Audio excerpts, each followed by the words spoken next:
Today, we are going to be listening and quieting the inner voices in your head that might seem really chaotic and confusing when you think about food. It's important that we discuss these different inner voices that arise when you think about food, because sometimes you know to be mindful. You might pick up, say, a quesadilla, and you might know that you should feel the warmth in your hands of the tortilla and feel the gooey cheese in your mouth and all this good stuff. But when you're actually trying to do that, your experience is interrupted by these hostile thoughts, or these annoying thoughts, or these rebellious thoughts. F you, I'm going to have 10 quesadillas. And so, and all these voices, they can swirl together, and it can sound like a horrible orchestra of out-of-tune violins that are just screaming in your ears. And it's oftentimes this voice, this loud thought, these loud thoughts that we just want to be free of. Now, as much as we want to just shut off the volume, we have to actually learn to listen to these voices and to make sense of them. And then they kind of naturally start to quiet down. So, how we're going to do this is I'm going to be going through 3 negative voices. I'm going to give you some examples of these negative voices and how they might talk to you. I want you to see if they resonate. And I want you to take notes so that the next time you're sitting down and eating and you have a voice in your head, you can see, oh, that's the food police. Oh, that's one of those negative voices Jared talked about. And then on the other hand, later on in this video, when we talk about the positive voices, you're going to be able to sit down and say, oh, that's the food police. Oh yeah, I better practice that positive voice that Jared was talking about. Because that's how we're going to get you to quiet down the volume. So first of all, it gets you to be able to even hear the negative voice. And when you can hear it, then you kind of have a freedom to practice a different voice. You have the ability to sing a different voice, if you will. So let's go ahead and just dive right on into things. The 3 negative voices. They are the food police, the nutritional informant, and the diet rebel. So, the food police. The image that comes to mind is like, not just the police, but like the communist police. Something where you're always under surveillance. And any little food action you take is instantly judged and condemned. You're stuck no matter what. You either didn't eat healthy enough, you screwed up somehow, you're guilty as charged, you're screwed. These thoughts might be sounding like this. Don't eat at night. If you eat at night, you're guilty of a violation. Better not eat that bagel, too many carbs. You didn't exercise today, so you better skip lunch or dinner. It's not time to eat yet. Don't have that snack. You ate too much. So this voice judges you. And the key thing about this voice, it's not helpful. It's not helpful. It just judges you and leaves you feeling helpless. Like, for example, better not eat that bagel, too many carbs. Is that really helpful? What should you eat instead? What should you do instead? It's not helpful. It just leaves you feeling helpless and deprived. The food police are the major source of deprivation. They keep you in deprived states. Let's go on to the nutritional informant. This one is tricky. This one is tricky right here because the nutritional informant, it kind of pretends to be a good guy. For example, the nutritional informant might sound very scientific and knowledgeable. But then if you listen to the nutritional informant, you end up feeling guilty. So let me explain. And the food police might sound very judgmental. Don't eat that. It sounds harsh. The nutritional informant is kind of a whisper in your ear. Oh, that has a lot of carbs. Oh, that has a lot of calories. You better not do that. It's like a whisper. It's an informant. It's undercover. It's quiet. But the key thing is realizing that when you act on the information of the nutritional informant, you're going to feel guilty. Let's say you have a bagel in front of you. The nutritional informant whispers in your ear, that's too many carbs. So you say, oh man, it's too many carbs. I'm disappointed. I really want that bagel, but I can't have it. Otherwise, I'll be guilty. And so you let go of the bagel, you walk away, and then you're missing the bagel. And then on the other hand, if you have the bagel, you feel horrible because you had the bagel. So if you listen to the nutritional informant, you're screwed either way.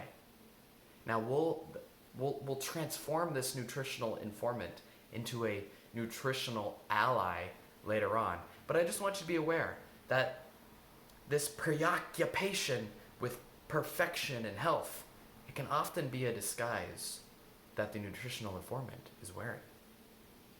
So, the next one is the diet rebel. Now, this one is much more easy to hear, although sometimes it can be hard to do anything about it. So, the diet rebel is going to say things like this: you're not going to get me to eat that boiled chicken. I'll show you. You think I should lose 5 pounds? Well, I'm going to gain 10 pounds. Or, let's see how many calories we can stuff in our mouth before mom comes home or before the husband gets home. Let's see how many cookies we can stuff in our mouth. Or like, I can't wait until the kids are out of town, then I can go eat as much as I want. Rah, rah, rah, rah.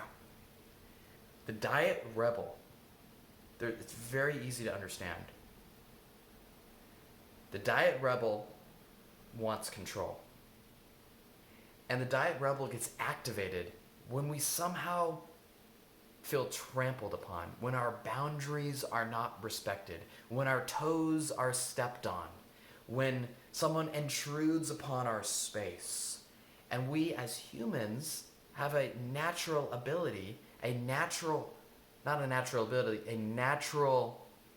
desire to have autonomy, to have control, to make our own decisions.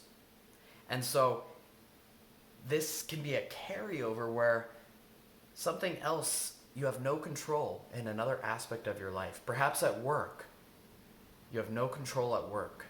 And it feels horrible not having control, being helpless. It feels horrible, helpless. No one wants to be helpless. In fact, we cannot be helpless. Our biology forces us to get control. And when we're helpless in one area of life, we will get angry. And we will seek control in another area of life. And where does control come in? Food. Food is controllable. It's manageable. It gives you a basic need when you can control food. Let's be clear. The diet rebel helps you feel in control. It helps you feel protected. It helps you feel autonomous. It's like you're angry, and that anger is misdirected, but it's anger trying to get you to take control. So we really need to recognize that voice in our head that can feel so angry. And we really have to be clear about our boundaries in life. The only way, not one of the most powerful ways, I don't want to say the only way, is drawing boundaries. And as we say, use your words, not your mouth. For example, ask your family members to stay out of your food choices. Ask your family members to not comment on your weight. And most family members, a lot of them, are going to respect you. I've actually had to do this with my parents as well, and I'm pretty slender. I had some comments thrown at me. In fact, I had a hand placed on my belly and patted. It's horrible. It made me so angry. I used my words, not my actions. Never happened again. Thank God. You gotta use your words to make your boundaries clear. It's really, really important. So, those are some negative voices. Can you recognize them? Because the key thing is recognizing them. It sounds like a different voice in your head. And when you hear this different voice in your head, then you can start to say, wait a minute, that's that negative voice that Jared was talking about. Maybe there's a different way. Oftentimes we hear the voice in our head and we just go along with it. We don't know any better. But now, when you pause, feel your emotions, accept. Remember that 4-step sequence. Acceptance, feel the emotions, and then understand the emotions. What's going on here? What's going on? Why are you feeling this way? And then you reassure yourself, I'm here for you, buddy. I'm here. I love you. So actually, this is a perfect tangent, because when you do those 4 steps and you feel the emotions, you understand the emotions, you reassure yourself, you calm yourself, you're actually practicing one of the positive voices. One of the positive voices is the inner nurturer, the calming down voice, the soothing voice. Listen to my voice right now. The soothing voice. It calms you down. It reassures you. It's gentle. As opposed to the food police, you are guilty as charged. You have failed. You had too much to eat. This other voice is like, oh, you had too much to eat. What happened, yo? What's wrong? What did you need? Did you get scared? It's gentle. It's a soothing voice. That's one of the positive voices that we use to calm ourselves down. Now, the other thing is developing a food anthropologist voice. And you think about an anthropologist, it's like, it's very factual. Like an anthropologist, they're all about, getting down to the nitty-gritty. An anthropologist studying the facts of what happened in the past, uncovering history. So when we have this food anthropologist voice, so we practice the inner nurturer voice, and now we're developing the food anthropologist voice. And this voice simply observes and says things rationally. It's very, very similar to the Nutritional Informant. Remember that Nutritional Informant? But there's no guilt. So for example, you might say something like this. It's purely observational. I skipped breakfast and was ravenous at 2 p.m. I ate 10 cookies. I experienced guilt after eating dessert with dinner. Notice how you can be observational about guilt. Don't feel guilty about feeling guilty. Let me say that again. Don't feel guilty about feeling guilty. Okay, these brain mechanisms are deep. Don't feel bad about feeling bad, right? You can be observant of your emotions. Say, I feel guilty right now. I feel ashamed right now. And by practicing this witnessing, factual witnessing, the voices, the negative voices go down, positive voices go up. It's a beautiful, beautiful thing. And then, of course, your journal is a huge way to practice this. Now, I know the food journal can be triggering. A food journal. Writing down your thoughts about food can be hugely important. Just writing down the facts. That oftentimes helps you get out of your head and onto paper, writing stuff down. So the next voice is the intuitive eater, and this is the voice of your stomach. It's the voice of your body. What are you hungry for? Are you even hungry? Are you even full? Okay? So let's just recap and try to tie this all together. On the one hand, we have 3 negative voices. The diet rebel, hey, I'm going to eat food just to say screw it because I need control and predictability in my life.